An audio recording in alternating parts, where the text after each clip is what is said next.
తెలంగాణలో అన్నదాతలకు ఉన్నంత అవస్థ దేశంలోనే కాదు దునియాల ఏ రాష్ట్రంలో జిల్లాలో ఉన్న రైతులకు లేదు అన్నట్టే ఉన్నదట.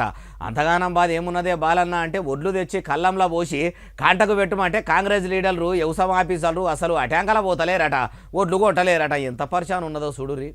ఇక ఇన్ని 20 రోజులు పోసుకుంటా వానకు నానుతున్నాయి, ఎండుతున్నాయి. ఇక మా బతుకులు ఆగం అవుతుంది. ఒక్కడికొక్కటి ఏడు ధాన్యం ఉంది అయ్యా. ఈ వడ్లేనట్టు పోతాయి ఏం కథ. ఎవరు లారీలు వచ్చిన వాళ్ళు లేరు, కాడ పెట్టిన వాళ్ళు లేరు, బార ధరించిన వాళ్ళు లేరు.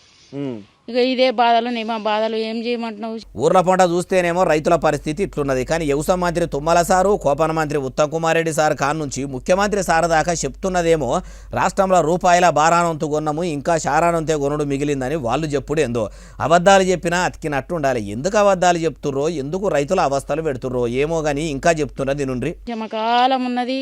అప్పుడు పెట్టకమన్నా కానీ పెట్టకుండా ఊకుందాం, ఇంత మకదన్నా పాడు చేసుకుందాం, ఎట్లనే చేసుకుందాం. ఏం క్షమ ఇది? ఈ ఎట్లా చేయమంటారు, ఏం చేస్తారు? లారీలు వస్తలేమని వాళ్ళు అంటారు. ఈ సంపుచ్చుకొని చచ్చడం ఉంది కానీ ఏం లేదు. అప్పుడేమో పంటలేసే ముంగడ మీరు ఎన్ని ఎకరాలు అంటే అన్ని ఎకరాలు వరి పంట వేయండి, మీరు ఎన్ని క్వింటాల ఒడ్లు వండించినా కొనే జిమ్మేదారి మాదే అన్నారు. ఇప్పుడు కోత కోసి కుప్పనూరిసినాక కొనేదందుకు వస్తలేరు. నడిమిట్లా నాగలిడిచినట్టు ఏరు దాటినాక తెప్పదాలుగా పెట్టినట్టు ఇట్లా చేసుడేందని అన్నదాతలు ఆగమైతుంటే కూడా అసలు ఎందుకు ప్రభుత్వ పెద్దల మనసు కరుగుతలేదో, ఎందుకు గుంటలేరో అంటురు ఈ ముచ్చటిన్నోళ్ళు.